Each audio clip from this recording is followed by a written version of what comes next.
أصدقائي الصيادلة في كل مكان في العالم، برحب بيكم في فيديو جديد على قناتكم صوت صيادلة مصر مع دكتور فاضل.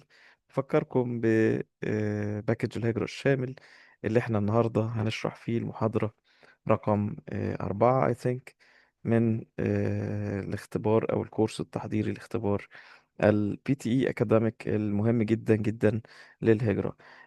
ما تيأسش أبدا، خليك دايما مفكر وفاكر ومتحفز ان انت تجيب احسن درجات في البي تي اي عشان ان شاء الله تاخد اعلى بوينتس، وهي superior points طبعا اللي هي فوق 79. خلي ده هدفك. خلي دايما هدفك هو الجانب الآخر من العالم اللي بيقدر هذا العلم، وهو علم الدواء، ويقدر هذه المهنة اللي هي مهنة الصيدلة. نرجع للكتاب البي تي اي ماجيك. أفكركم طبعا إن عندنا باكج الهجرة الشامل، وده بناخد فيه ال PTE Academic Course والأوبرا Exam Course اللي هو التحضير لامتحان معادلة الصيدلة، واختبار اللغة الإنجليزية اللي هو ال PTE Magic، والمعترف به لدى الجهات الأسترالية، جهات الهجرة طبعا. توقفنا طبعا. أنا بعتذر عن التأخير الفترة اللي فاتت، كنت عندي شوية تعب كده نتيجة تغير الجو والحساسية والحاجات دي. فيعني باب النجار مخلع صيدلي بقى وإيه، وخدت وقت طويل في لحد التعافي الحمد لله يعني. طبعا يا جماعة احنا هنكمل على آخر مرة وقفنا عند السؤال الأول اللي هو read aloud، أو سؤال خاص بالقراءة بصوت عالي. طبعا زي ما احنا عارفين كتاب ان اختبار البي تي اي بيتصحح بالاي اي، ف يعني مفيش ان شاء الله مجال للاخطاء. وهو بيبقى فير جدا جدا، ودي ميزة البي تي اي عن اختبار الايلتس. نكمل. وقفنا عند الجراند كانيون. طبعا احنا زي ما قلنا قبل كده في الريد الاود، هو بيختبر البرونسيشن والفلونسي، فمش مهم قوي تكون عارف المعنى. عارف المعنى اوكي بها ونعمت، لكن لو مش عارف المعنى حتى كمل باسترسال وبلهجة لكنة صحيحة، وإن شاء الله تحسب لك الدرجات. طبعا احنا عارفين ان الاولد اكزامز او الريكولز بيجي منها زي ما قلنا 80 او 85% من الامتحان. القطعة ديت اللي هي جراند كانيون بيقول few things in the world few things in the world produce such amazement as one's great glimpse of the Grand Canyon. It took around more than 2 billion years to create this vast wonder in some places, 17 miles wide, largely through the relentless course of the Colorado River, which runs 277 miles along its length and a mile beneath its towering rims. لو تاخد بالك انا هنا وقفت عند الكوماس وعند الفول ستوبس، لان دي بانكتويشن ماركس لازم نقف عندها وبيتحسب عليها درجات. طبعا ما بنوقفش اكتر من 3 ثواني عشان الجهاز بيحسبك ان انت كده خلصت، فبنوقف اقل من 3 ثواني.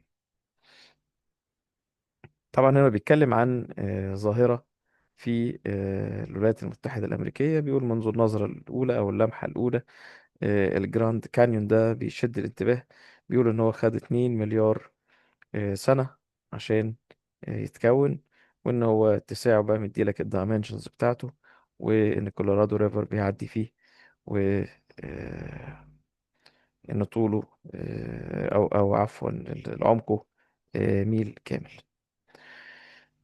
بعد كده بيتكلم عن السنترال ايديا. بيقول طبعا السنترال ايديا هي الفكرة الرئيسية. The central idea of this book concerns our blindness with respect to randomness, particularly the large deviations. Why do we, scientists or non-scientists, hotshots or regular Joes, tend to see the pennies instead of the dollars? Why do we keep focusing in the minutiae, not the possible significant large events? in spite of the obvious evidence of their huge influence. هنا بيتكلم عن الفكرة الرئيسية أو الفكرة المركزية في الكتاب. بيقول إن الفكرة الرئيسية لهذا الكتاب تتصل به أو تختص به اللي هي concerns our blindness with respect to randomness. يعني إيه؟ يعني بيقول إن هي تختص بعدم قدرتنا على الرؤية عندما يأتي الأمر للعشوائية، وخصوصا اللي هي particularly the large deviations الانحرافات الكبيرة. why do we لماذا نحن scientists or non-scientists اللي هي علماء أو غير علماء hot shots or regular Joes هواة أو محترفين، ودي expression بيتقال على بعضه كده tend to see the pennies instead of the dollars. ليه دايما بنحاول نشوف الفكة بدل ما نشوف المبالغ الكبيرة؟ why do we keep focusing on the minutiae؟ لماذا نهتم أو نركز دائما على التفاصيل؟ not the possible significant large events، وليس على ال events اللي هي الأحداث الكبيرة أو المهمة.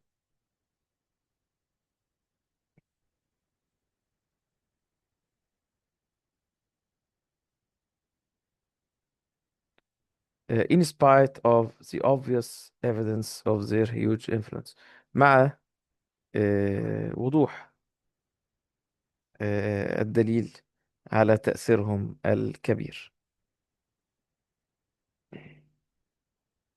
بعد كده بيقول لك حاجة اسمها قطعة جديدة اسمها rapid change.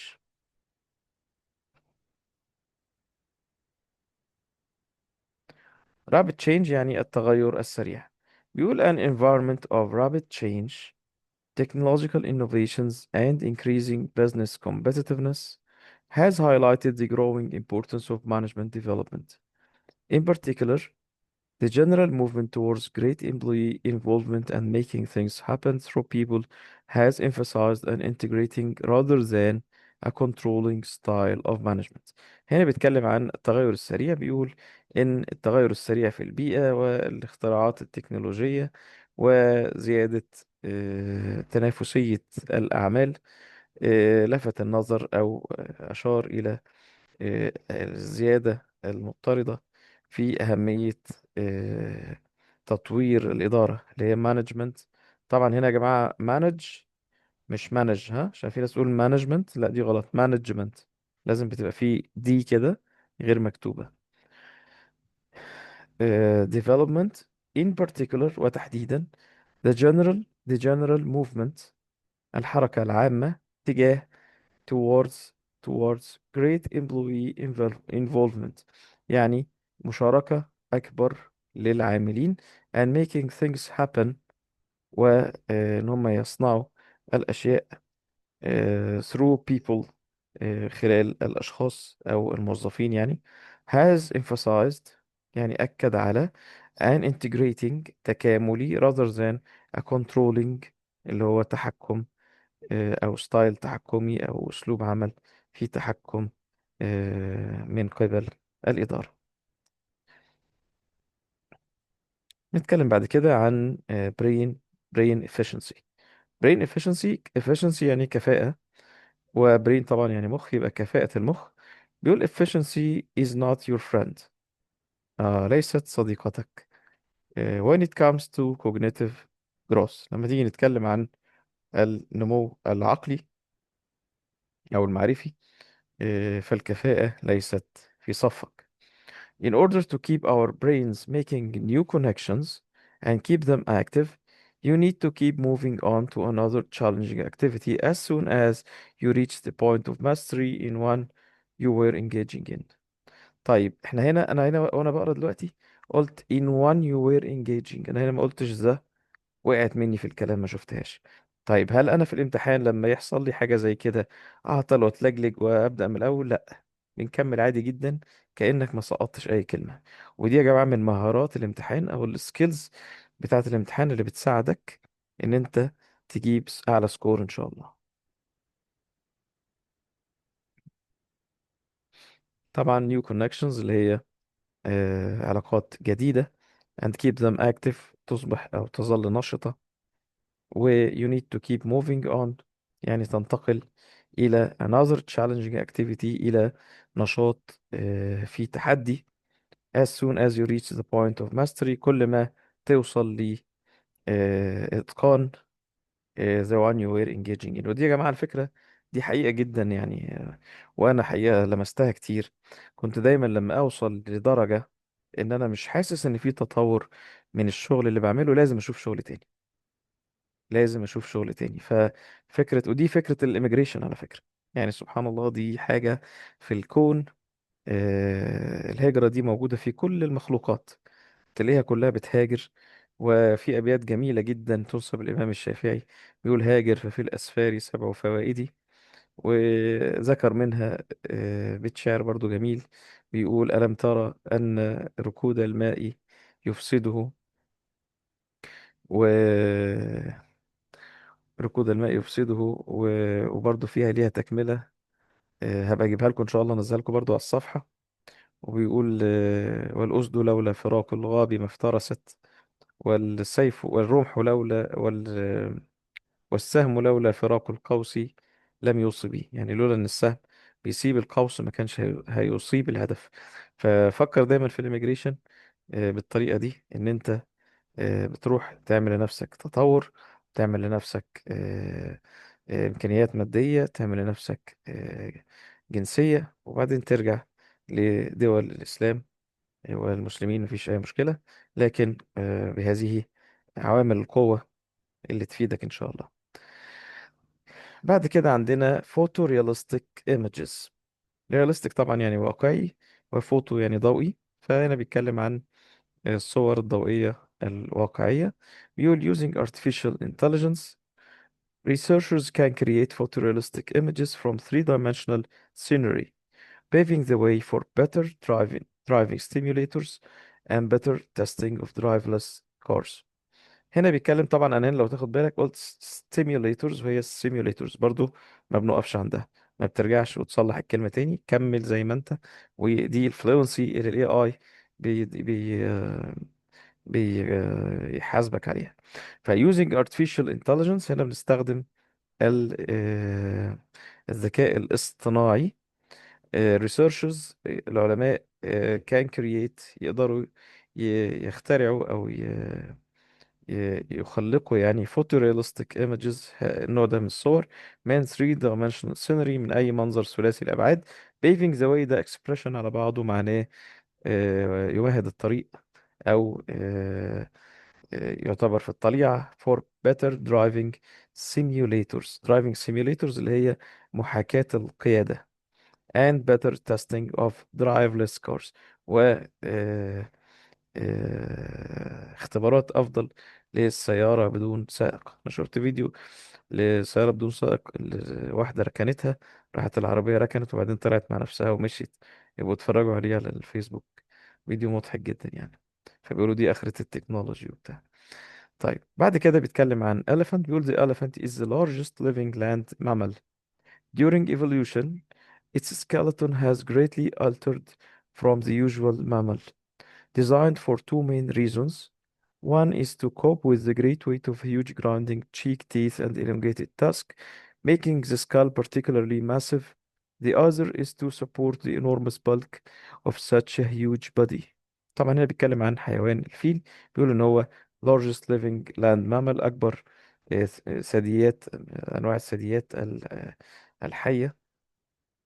During evolution، أثناء التطور، its skeleton has greatly altered، تغير شكل الهيكل العظمي الخاص به from the usual mammal، من هذا من هذه الثدييات العادية. to designed for two main reasons، صممت من أجل سببين. one، السبب الأول to cope with، تجاري the great weight of huge، الوزن العظيم of huge grinding cheek، تيس اللي هو ايه التشيك اللي هي الخد، وتيث اللي هي طبعا الأسنان. فبيقول إن هي جرايندنج يعني بتطحن، وإلونجيتد تاسك اللي هو الناب بتاع الفيل اللي هو بيكون elongated يعني طويل جدا. making the skull particularly massive بيعمل أو بيخلي السكال اللي هي الجمجمة خصوصا ضخمة اللي هي massive. the other is to support الجانب الآخر إن هي تدعم the enormous bulk الكتلة العظيمة of such a huge body من لهذا الجسد الضخم. طيب، عندنا بعد كده قطعة اسمها Summer Research Scholarships، اللي هي scholarships هي المنح طبعا، وريسيرش يعني أبحاث، فمنح بحثية في فترة الصيف. بيقول Summer Research Scholarships offer a unique opportunity for external organizations, academics and students to work together in research. Working with globally recognized researchers in a local setting, students gain valuable real-world experience as well as an insight into what research is all about. هنا بيتكلم عن منح الدراسة في الصيف، بيقول إن هي offer a unique opportunity، فرصة متفردة، تقدم فرصة متفردة لل external organization، منظمات الخارجية، academics، أكاديميين and students والطلبة to work together in research، يشتغلوا مع بعض في الأبحاث العلمية. Working with globally recognized researchers، العمل مع باحثين معروفين على مستوى العالم in a local setting، في مكان محلي. Students gain valuable real world experience، اكتسبوا خبرات حياتية حقيقية، وتتسع خبرتهم في البحث أو أهداف البحث أو موضوع الأبحاث. بعد كده عندنا قطعة عن طبعا يا جماعة اللي عايز يستفيد أحسن استفادة من الكورس ده، ان شاء الله طبعا اللي بيخش الكورس ان شاء الله بديله كتاب البي تي اي ماجيك ده مع حاجات تانية ريسورسز، وبديله كمان كتاب مهم جدا للمعادلة مجمعه عدد من زملائنا، غير طبعا الريكولز اللي هي الأسئلة القديمة اللي ما بيخرجش منها الامتحان. هم حوالي 600 700 سؤال، يعني الامتحان دايما بيلف حواليهم وما بيخرجش براهم أبدا يعني. فإن شاء الله لو اشتركت معانا في الكورس بتاخد كل الماتيريالز دي، بالإضافة إلى طبعا الشرح ده بنعمله فور فري طبعا. في بعد كده الحل الأسئلة بيكون بس ضمن إطار الكورس، وفي بعض أجزاء برضو من الشرح بتكون ضمن إطار الكورس المدفوع. احنا عاملين عليه اوفر دلوقتي، هو ب 6000 جنيه بس، الانجليش والاوبرا اكزام او الاوبرا كورس. فاللي حابب يشترك ينورنا. بنعمل طبعا لايف سيشنز للحل، وزي ما قلنا بنعمل كل الشرح للانجليش والمعادلة. اللي عايز يستفيد كويس من الكورس بتاع الانجليش ده، يا ريت يا ريت يا جماعة يسجل، يفتح الكتاب اللي هو اسمه بي تي اي ماجيك ده، يفتحه ويبدأ آه، يشوف الريكورد دوت، يسمع وبعدين يقول زيه بالظبط. فبالطريقة دي هتقدر تحفظ طريقة النطق بتاعت كل الكلمات. وزي ما قلنا في الريد الاود، مش مهم عندنا قوي المعاني، المهم طريقة النطق، في تسلسل وانسيابية وبرونونسيشن صحيح ووقوف عند علامات الترقيم، يبقى كده تاخد إن شاء الله الفول مارك يعني. climate effects يعني تأثيرات المناخ. changes in climate effect changes in climate affect. طبعا هنا في فرق بين effect و affect. effect اللي هي تأثير اللي في العنوان اللي بالإي، لكن affect اللي هي تؤثر، فدي noun ودي verb. يبقى climate effects changes in climate affect for example the plant and animal life of a given area. The presence of coal beds in North America and Europe, along with evidence of glaciation in these same areas, indicates that they must have experienced alternately warmer and colder climates than they now possess. يبقى هنا بيقول لك ان تأثير التغير المناخي climate effect بيقول ايه؟ تغيرات المناخ affect، يبقى هنا بتؤثر. على سبيل المثال على ايه بقى؟ the plant and animal life، على حياة الإنسان والحيوان والنبات of a given area في منطقة معينة. the presence of coal beds اللي هي مناطق الفحم في نورث أمريكا، أوروبا، أمريكا الشمالية and يوروب، أوروبا، along with evidence، مع وجود دلائل of glaciations in these same areas اللي هي التجمد في نفس هذه المناطق indicates، يشير إلى that they must have experienced، لازم يكون مروا alternately يعني بالتبادل warmer and colder climates، مناخ بارد وحار than they now possess. مختلف طبعا عن اللي هو عندهم دلوقتي. كلمة possess يعني يمتلك، اللي جاي منها البوسيسيف اللي هي الملكية، زي ما بيقول مثلا apostrophe s بعد الناون عشان ينسبوا إلى ملكية شخص ما. يقول لك مثلا محمد بن، قلم محمد، مثلا أسامة بوك، فدي اسمها possessive s من الملكية. بعد كده بيتكلم عن السبيس تلسكوب. طبعا التلسكوب للناس اللي آه، مش عارفة، هو التلسكوب هو الفرق بينه وبين الميكروسكوب. الميكروسكوب بنشوف بيه الأجسام الدقيقة، لكن التلسكوب بنشوف بيه الأجرام السماوية. جيمس ويب ده طبعا اللي اخترع التلسكوب. جيمس ويب Space Telescope was specifically designed to observe this light, which comes from some of the oldest galaxies to take form. How did early stars and galaxies take shape? What about the cosmic material that is undetectable, known as dark matter? Is there evidence for it in the early aeons of the universe? There are some of the perplexing and fascinating questions that astronomers can begin unraveling with Webb. بيتكلم هنا على مخترع التلسكوب، بيقول إن هو صنع هذا التلسكوب عشان يراقب أو يشاهد الضوء اللي بيجي من بعض المجرات اللي هي جالاكسيز القديمة to take form، وهي بتتكون، أو how did early stars and galaxies take shape، أو كيف هذه النجوم والمجرات اتخذت شكلها أو أصبحت بهذا الشكل. What about the cosmic material، المادة الفضائية that is undetectable، غير لا يمكن قياسها، known as dark matter اللي اسمها المادة الداكنة. Is there evidence for it، هل يوجد دليل عليها in the early ages of the universe، في نشأة الكون المبكرة.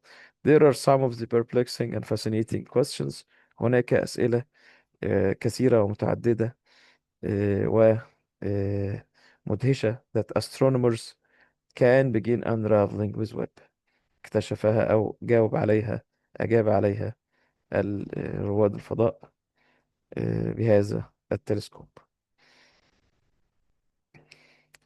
بعد كده قطع عن الموسكيتو ديزيزز.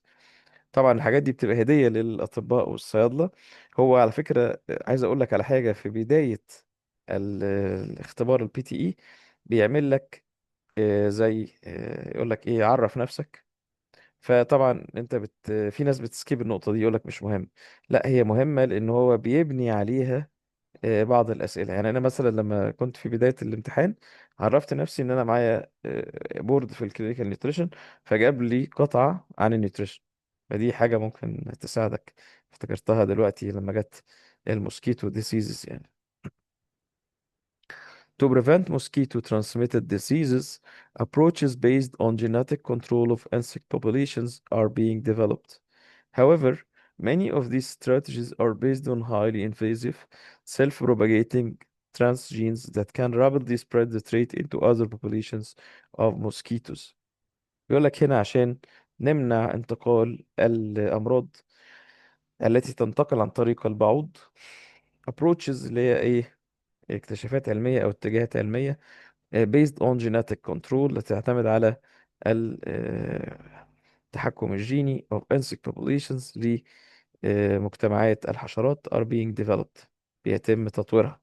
ومع ذلك however many of these strategies، العديد من هذه الاستراتيجيات are based on highly invasive، تعتمد على highly invasive اللي هي فيها تدخل عالي، تدخل جراحي مثلا، أو تدخل عن طريق الترانسجينز دي، زي ما بيقولوا، اللي هي self propagating، تنتشر تلقائيا، that can rapidly spread the trait، ممكن تنشر الصفة في populations أخرى أو مجتمعات أخرى من الناموس.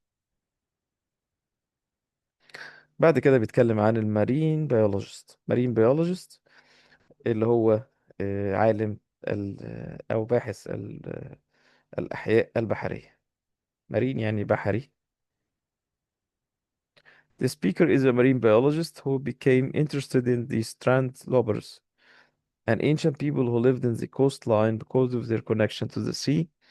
Their way of life intrigued him as a child.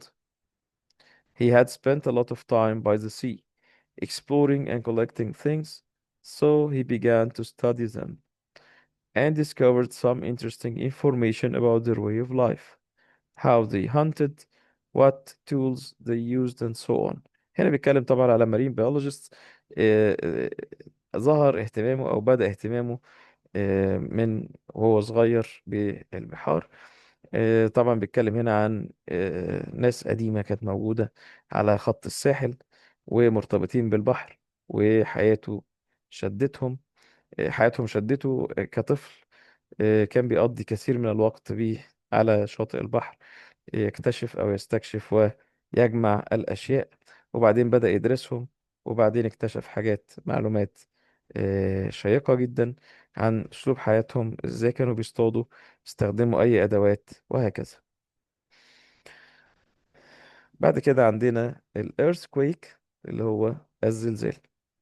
Investigations like this one have been plodding along for 40 years, and some studies, like one following the deadly Copquake in 1995, have found similar correlations. But study another Alasdair Skelton, a professor of geochemistry at Stockholm University, says the unpredictable subject makes it tough to get funding because you can in no way guarantee results. So I got 3 years of money, but if there is no earthquake, there is no result. هنا بيتكلم عن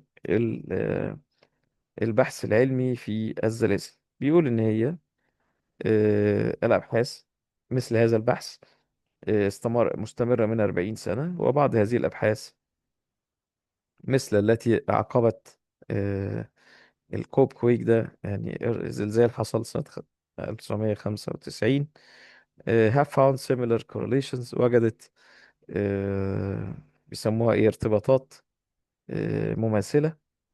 لكن ناشر أو الباحث اللي هو مؤلف الدراسة، اللي هو اسمه ألاس داير سكيلتون، بروفيسور اوف جيوكيمستري، أستاذ الكيمياء الجيولوجية في جامعة ستوكهولم، بيقول إن unpredictable يعني غير متوقع، study subject اللي هو مادة الدراسة، makes it tough يعني يجعلها صعبة، to get funding أو يجعله من الصعب إن أنت تحصل على تمويل، لأنك ما تضمنش إن يحصل إن أنت تحصل على نتائج، وبالتالي بنحصل على 3 أعوام من المال، يعني تمويل 3 أعوام، لكن إذا لم يكن هناك زلزال لا توجد نتائج. بعد كده بيكلمك على حاجة اسمها دي بي اس، اللي هي ديب برين ستيميوليشن. Deep brain stimulation (DBS) to the superolateral branch of the medial forebrain bundle (MFB), which is linked to reward and motivation, revealed metabolic brain changes over 12 months post DBS implantation, making it a strong potential therapy for treatment-resistant depression. طبعا ده كلام علمي. بيقول إن ال deep brain stimulation نوع من التنشيط للمخ to superolateral branch of the medial forebrain bundle. طبعا دي حاجة تشريحية في المخ. which is linked to مرتبط بالreward and motivation بالمكافأة والتحفيز. revealed أسفر عن metabolic brain changes تغيرات أيضية في المخ على مدار سنة بعد ال DPS implantation، اللي هو زراعة ال DPS making it a strong potential therapy، مما يجعله علاج قوي جدا للاكتئاب المقاوم للأدوية. بعد كده عندنا الجات مايكروبيوم. جات طبعا اللي هي الجي اي تي او اللي هي الجهاز الهضمي، والمايكروبيوم هي النورمال فلورا الموجودة في الأمعاء. Research has shown that the gut microbiome is important for human physiology and health. Disturbances to the composition of the gut biome عفوا disturbances to the composition of the gut microbiome can be associated with chronic diseases such as gastrointestinal inflammatory disorders, neurological, cardiovascular, and respiratory illnesses. The human body has evolved strategies to ensure that a symbiotic relationship exists between the microbes in our gut and our cells. هنا بيتكلم عن بيقول إن هي ريسيرش البحث في موضوع الميكروبيوم ده مهم للهيومن فيسيولوجي and health، الصحة طبعا. disturbances to the composition of the gut تغيير النورمال فلورا دي ممكن يكون مرتبط بأمراض مزمنة زي gastrointestinal inflammatory disorders، neurological, cardiovascular, and respiratory illnesses.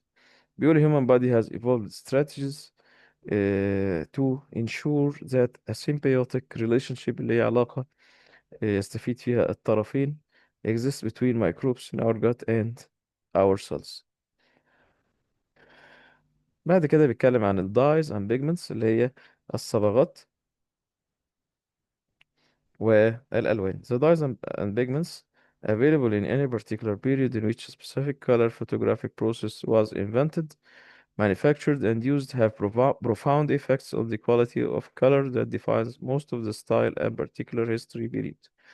هنا بيتكلم عن الألوان، بيقول إن هي تعبر آه، اللي هي اكتشفت أو اتصنعت في فترات هي دايما بيبقى ليها تأثير كبير على نوعية الألوان أو جودة الألوان اللي بتعبر دايما عن الستايل أو طريقة التفكير وعن حقبة تاريخية معينة. Standard of living مستوى المعيشة. Research has found we pursue more rewards when we become habituated to a higher standard of living and compare ourselves to various standards.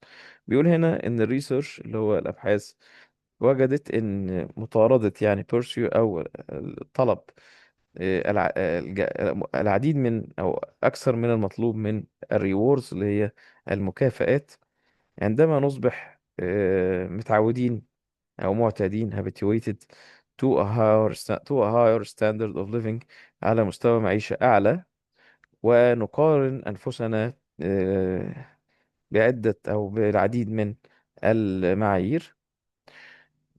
What it takes to be happy depends on our prior expectations, but these expectations can change over time. بيقول إن إحنا بنعتبر إنه ممكن يسعدنا بيعتمد على توقعات اسمها إيه prior، أولية أو مسبقة، توقعات مسبقة، لكن هذه التوقعات ممكن أن تتغير على مدار الوقت. بعد كده قطعة عن المايس and temperatures طبعا الفئران ودرجات الحرارة. cool room temperature inhibited cancer growth in mice. بيتكلم هنا عن برودة الجو، بيقول إن هي منعت ظهور السرطان عند الفئران. التجارب طبعا.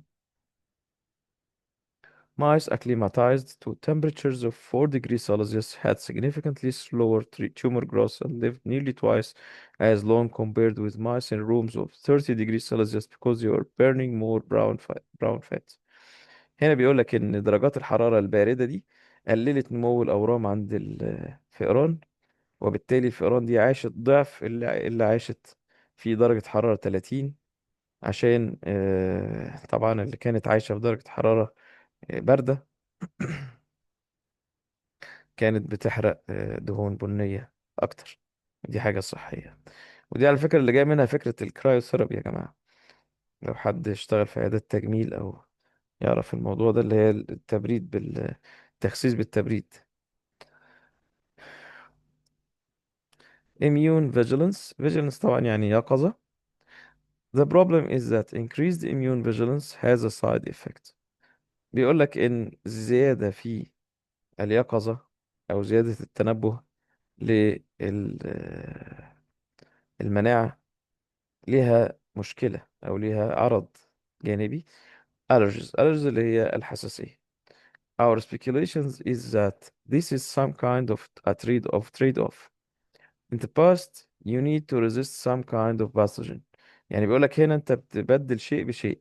في الماضي كنت بتحتاج تقاوم بعض الأمراض. And the trade-off or sacrifice you have to make is increased responsiveness to non-pathogenic allergens. أنت هنا هتضحي بقدرتك على التعامل مع مسببات الحساسية اللي غير مسببة للأمراض. So next time some of you get the springtime sniffles, blame your distant ancestor, the one with the heavy برو ريدج. طبعا هنا بيقول لك طبعا دي حاجة يعني نوع من الفكاهة. بيقول لك لما يجي لك بعد كده برد أو تغير الفصول تتعب فيه، لوم جدك الكبير عشان هو اللي عرضك للموضوع ده. هوم ديزاين، ديكور المنزل أو تصميم المنزل. One of the major factors influencing future home design will be the probable changing climate. With hotter summers, colder winters, and the possibility of floods, consequently, houses will be built with better insulation and will also need ways of keeping cold in hot weather. Whether that's an air conditioning or more shading of windows. هي مالها طلعت عاملة كده ليه؟ بصوا يا جماعة هنقراها تاني معلش عشان ايه، بدأت أتعب تقريبا. One of the major factors influencing future home design will be the probable changing climate. بيقول هنا من العوامل الرئيسية في التي تؤثر على مستقبل تصميم المنازل هيكون احتمالية التغير في المناخ. With hotter summers, colder winters, and the possibility of floods. بوجود صيف أكثر سخونة وشتاء أكثر برودة واحتمالية الفيضان. Consequently، بناء عليه أو بالتالي houses will be built with better insulation and will also need ways of keeping cool in hot weather. المباني أو البيوت هتبقى مبنية بعزل أكتر، وهتحتاج طرق للتبريد في الحرارة العالية. Whether that's air conditioning or more shading of windows. يا إما يكون تكييف أو تظليل للزجاج.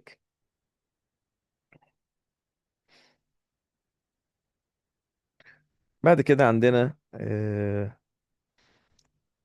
بعد كده قطعة عن ال company oriented reforms. The climate for doing business improved in Egypt more than in any other country last year, according to a global study that revealed a wave of company oriented reforms across the Middle East. The World Bank rankings, which look at business regulations, also showed that the pace of business reforms in Eastern Europe was overtaking East Asia. هنا بيتكلم عن البيزنس، بيقول company oriented reforms، إصلاحات آه، من وجهة أو تهتم بالشركات أو متجهة ناحية الشركات. بيقول إن مناخ البيزنس اتحسن في مصر أكتر من أي دولة تانية آخر سنة. بناء على دراسة عالمية قالت إن في موجة من الإصلاحات تجاه الشركات أو من قبل الشركات عبر الشرق الأوسط. بيقول إن ترتيبات أو ترتيب البنك الدولي اللي بينظر على البيزنس ريجوليشن، او يسموها قواعد التجارة مثلا، او تنظيم التجارة.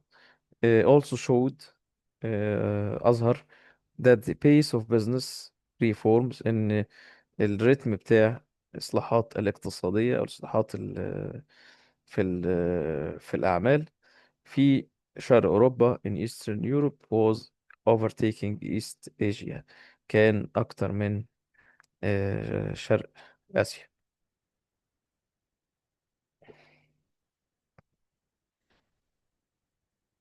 طيب هنقف هنا، وإن شاء الله المحاضرة الجاية هيكون معانا جزء جديد من التأهيل لامتحان الأوبرا.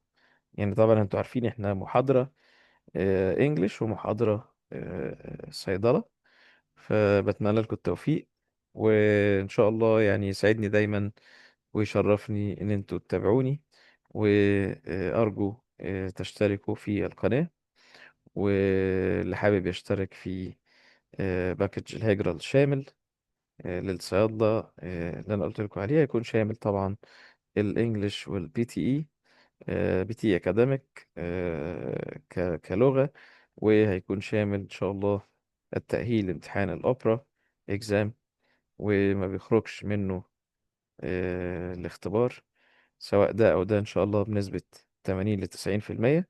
المطلوب من حضراتكم اللي هيشترك إنه يتابع بانتظام، وزي ما قلنا في الإنجليش يحاول يوقف الفيديو ويقول الباسج، لان طبعا انت هتجيلك الباسج ان شاء الله بتيجي كوبي بيست، وفي في الصيدلة تتابع محاضرة بمحاضرة وتذاكرها من سواء بقى عندك ليفنج كود، سواء عندك سي بي ار، سواء هتاخد النوتس بتاعتنا لو اشتركت ان شاء الله في الكورس. يعني اي مصدر كويس تقدر تذاكر منه، وبإذن الله بإذن الله مش هتعدي 6 شهور إن شاء الله تكون مخلص العملية دي، وبتجهز ورقك عشان تقدم على الإيميجريشن. وأشوفكم الفيديو الجاي زملائي الصيادلة، ويسعدني ويشرفني أي كومنت ليكم أو أي سؤال هرد عليه على قناة اليوتيوب أو على الفيسبوك على صفحة صوت صيادلة مصر مع دكتور فاضل. وأشوفكم إن شاء الله الفيديو الجاي، والسلام عليكم.